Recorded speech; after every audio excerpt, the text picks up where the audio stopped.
Well, thank you so very much for staying with us on the show now. Enugu State has emerged as Nigeria's most fiscally viable subnational government, according to BudgiT 2025 State of State rankings. The report shows that Enugu State is the most probable state to finance its operating expenses exclusively from internally generated revenue, IGR, and independent of allocations from the Federation Accounts Allocation Committee. However, whereas Enugu, Lagos, Abia, Anambra, and Kwara are the 5 top states likely to survive independent of FAC receipts, Yobe, Benue, Jigawa, Kogi, and Imo are ranked as the least viable states in the country. According to the report, the findings are based on Index A, which measures states' ability to meet recurrent expenditure obligations using only IGR. According to BudgiT, states that rank higher on this index exhibit greater financial autonomy and long-term viability. The ranking shows that Enugu State scored 0.68, implying that 68% of state IGR would have catered to its operating expenses. The scores of the remaining 4 of the top 5 states are Lagos 0.83, Abia 1.56, Anambra 1.66, and Kwara 1.73. My guest is Deputy Country Director, BudgiT Nigeria. He joins me for this conversation, Mr. Viola Kwaga. Thank you so much. It's really good to have you on the program. It's been a while. Mr. Kwaga, how you doing? Good afternoon, Mr. Tolu. I'm doing very well. You've still not invited me to your posh Lagos office. Don't worry, I owe you that visit before the end of the year. That invite, sorry. Now, let's start our conversation today, because immediately I was reading that introduction and I saw Enugu. My mind went to Lagos, what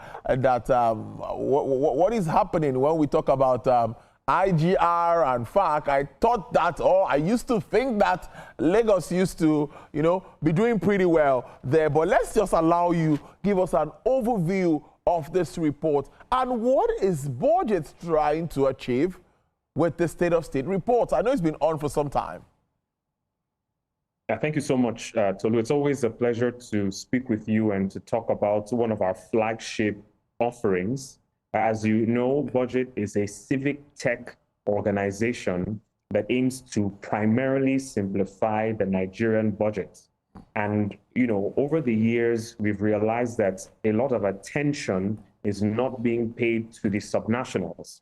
You hear in random conversations with friends and acquaintances that why don't people pay attention to states? And I think that is instructive, because while we are citizens of the Federal Republic, we reside and live in states.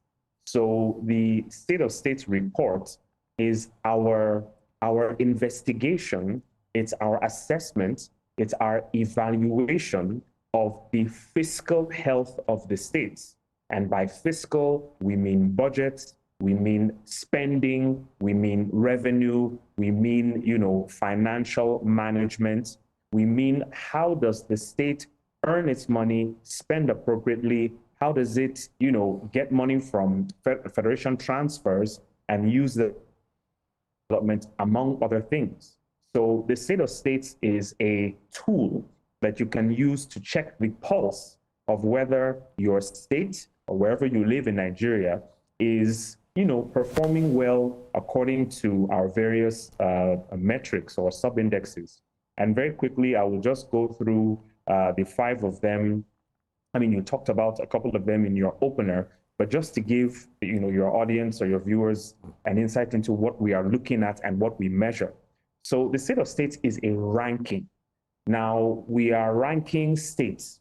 Obviously, there are some states that will always do exceptionally well, in quotes, simply by virtue of their history or their economy, such as Lagos. There are also some states that, statistically will generally not do very well. But by and large, most states tend to fall in the middle. If you were to think about it statistically, a normal distribution, a bell curve, most states would fall into the middle.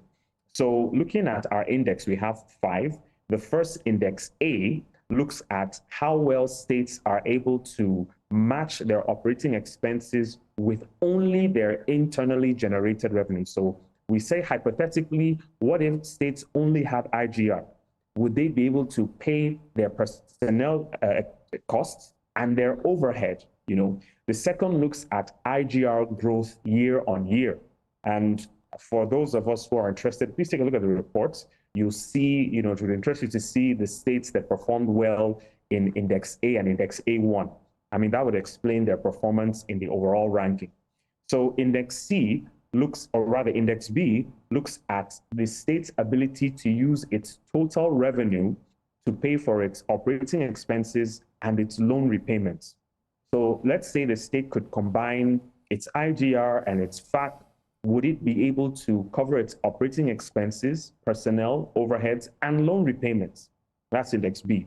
Index C looks at debt management. And that index is like a suite of indexes that look at debt as a percentage of revenue, public debt in foreign currency, debt service as a percentage of revenue, and personnel cost as a percentage of revenue. And lastly, Index D, looks at operating expenses over capital expenditure. So how much is the state spending on CapEx as opposed to paying salaries and paying for? So very quickly, looking at some of the highlights, I mean, we've seen that the combined revenue, now this includes IGR and also Federation Account Allocation Committee transfers, has increased significantly by 98.2%, from 8.66 trillion in 2023 to 17.17 trillion. So for your viewers, for Nigerians, states are receiving a whole lot more than they were before. Also, we noted that gross Federation Account Allocation Committee transfers, or FAC transfers, grew by 110%, from a little over 5.4 trillion to 11.38 trillion in the 2024 fiscal year. We also recorded that FAC comprised of at least 60% of the recurrent revenue of 30 states. So yes, states are, bringing in more from FAC, but it seems like FAC is making a large portion of their existing revenue, for a large number of states. Also, we noted that the aggregate IGR of the 35 states grew by about 52.52%, from 1.92 trillion to 3.02 trillion. So states are generally doing more in terms of IGR. But again, these are the scores in aggregate. For you to see the states individually, you need to pick up the report to see for yourself. So the devil is in the details. Tax revenue, so now we compare tax to non-tax revenue at the state level, made up 66% of total IGR of the states, while non-tax revenue made about 33.42. We also noted that the aggregate operating expenses, so you have your personnel, you have your overhead, formed 41.96% of aggregate expenditure, increased from 4.64 trillion in 2023 to 6.62 trillion in 2024 fiscal year. And, let me just round up on the highlights. 2.11 trillion was used to service debt in the 2024 fiscal year, 2.11 trillion, while the total debt stock of the 35 states surged by 6.87%, from 10.01 trillion in 2023 to 10.57 trillion in 2024. And might I add, we see this as slower growth than the 2022 to 2023 fiscal year that grew by much more than 6%. I think it was around 30 or 40% between 2022 and 2023. And lastly, domestic debt fell by 1.99 trillion, nearly 2 trillion, between 2023 and 2024 to around 3.54 trillion. So I think I'll stop here. Let me just round up by saying Federation Account Allocation Committee transfers are on the rise. IGR is also growing in the aggregate, and debt seems to be slowing down, but operating expenses are actually growing at the same time. And, if I have time later, I would speak to them. Yeah, I think let me follow up with that before I go to my next line question for you, because, you know, I've been so concerned about the increase in FAC and all of that. And you talked about increase in operating costs too when FAC is going higher. I'm thinking that we should be expecting more project executions and all of that. So yes, I mean, you are exactly right on that. And this is, you've identified a fundamental problem with governance and public administration at the subnational level. It's one thing to report on the numbers. And if you follow our Twitter handle, you will see a lot of, you know, sometimes snide remarks from Nigerians that, IGR growth is not evidence of development, an increase in fact is not an evidence of development. And they're absolutely right. Unfortunately, the state of states has its limitations in what it measures.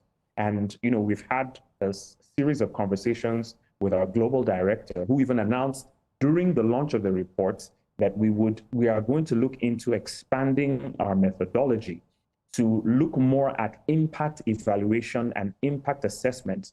So we want to go beyond the numbers. We want to hit the ground, talk to people, you know, check out the infrastructure and see if it has any impact or effect. You know, I would, you know, add that it's important that Nigerians see state finances for what they are. BudgiT envisions states in Nigeria as relying more on IGR. You know, that's number one.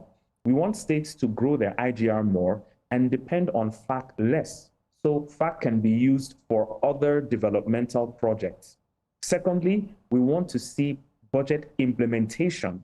Now, this budget implementation is not just in the reportage of the numbers, but there should be measurements of the livability indexes or multidimensional poverty indexes being carried out independently by states. And states should report on these things and make this information available to the public so that organizations like BudgiT or the plethora of civil society organizations, think tanks, academia can also measure, you know, how well infrastructure is helping citizens and how well states are, you know, utilizing their resources for the benefit of citizens. We focused on states that have performed so well and those that didn't do so well. We've done a bit of comparison and contraction, and at least in your first and contrasting in your first submission. So let me ask, what are the major observations now and suggestions moving forward? Wow, major observations and suggestions. I mean, a lot of it boils down to some of the things I mentioned in my second remarks, that states need to be able to demonstrate that they are utilizing this increase in revenue, which is in trillions of naira, you know, from around, I mean, total revenue has moved from 5 to around 11. I mean, that is massive. So what are states really doing with this revenue? States should not only be reporting as at when due. Mind you, it took a little while for us to finalize on the reports because the audited financial statements that form the core of our data, you know, we didn't get all of them on time, and they should have come out, you know, 6 months after the end of the fiscal year. But we had to wait a couple of days, you know, in some instances about a week before this data came out. So, you know, we encourage states to please publish much earlier or at least on time. I think looking at the brass tacks of what states should be doing better. So we've noticed that FAC has increased, we've noticed debt is slowing down, but we also noticed that per capita spending on education and health has been very minimal. Per capita spending on education and health, in fact, if I recall, per capita spending on education was probably just about 20,000 naira, I think. Either education or health was about 20,000 naira on average, you know, for the entire federation, which, you know, certainly is not good enough. Now, states need to be able to channel more into education and health. And this would require them to not just have the money available, but also ensure that budgets are implemented. So what does that mean? It means that the various MDAs at the state level should have monies released as at when due, and there should be proper monitoring and evaluation systems for them to even measure the implementation of public policy. State houses of assembly should be given the autonomy. They should be given the wherewithal to provide oversight. Nigerians seem to forget that if parliaments at the federal and state level were doing their jobs as they should, organizations like mine would not even exist, because the legislature is there at the behest of Nigerians. They are the only ones referred to as representatives, because that's literally what they are meant to do. So, we encourage state legislatures to be involved in quarterly oversight, both quantitative and qualitative, going to the field and also receiving reports. We also expect to see improvements in audit. So a lot of what we use are audited financial statements, but we rarely come across full audits of state finances, full audits of assets and liabilities, full audits of a state's entire financial ecosystem.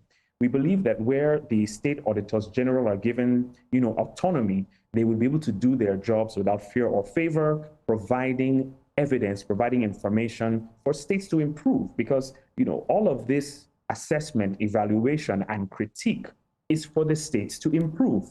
It's not about budget antagonizing a state or hoping states don't do well. But if you think about it, what is the ultimate aim of providing this information? Is to empower citizens and is to encourage states to do better. So in terms of bullet points, some of the suggestions we have for states is to, one, work on digitizing revenue collection processes. And this should not be limited to tax. This should also extend to non-tax, IGR, licenses, fees, fines, etc. How can these things be paid easily without a paper trail, without a Nigerian having to go to an office and be forced to pay a bribe that will never make it to the state coffers? In our entry on Kogi State, which, I happen to write myself, in my research, I noticed that at some point in Kogi's recent past, it hired a chairman of its State Board of Internal Revenue that did pretty well in terms of improving the tax collection ecosystem. Now, these are things that should not be isolated to one or two states. I know Ekiti State had some significant, improvement in their internal revenue collection and management, but this should be the same across board. Secondly, we argue for a harmonization of your tax and non-tax revenue system. The federal government has taken the big step of harmonizing its tax system through the Presidential Committee on Tax and Fiscal Reforms. States should be doing the same thing, because in a state you have local government taxes and rates, and you have state government taxes and rates. Nigerians need to have 5, 6, 7, at the very most 8 or 9 taxes that they know they are paying, that they know that once they pay, it covers everything. So you don't have a random person walk up to your shop or to your store or to your car and make a demand for money that will never reach, the government coffers. Again, we also recommend that states fully operationalize their treasury single accounts. This will ensure that, at the very least, they know everything that's coming in and they know everything that's going out. We also, argue or recommend, rather, for a proper investment in human capital development. So water and sanitation, education and healthcare, these are things that should be provided so that citizens would have more disposable income. Where they have more disposable income, they would spend it on the states, and the states would have more revenue, as a consequence. Interesting stuff. Viola Kwaga, always interesting having you chat with me on this show. Deputy Country Director, BudgiT Nigeria. Congratulations in your new role too. Thank you so much for always being there. Thank you for your kind words, Tolu. Look forward to our next conversation. All right then. Bye-bye. All right, there. Well, it's time to discuss trading now at the floor of the Nigerian Stock Exchange, and the figures coming in now. The market still stays in red. I am so concerned about this, but my friend is here, equities trader, APT Securities and Funds Limited, Jamiu Mohammed. Mr. Mohammed, are we going to continue to move in this red pattern as we move towards the end of the year?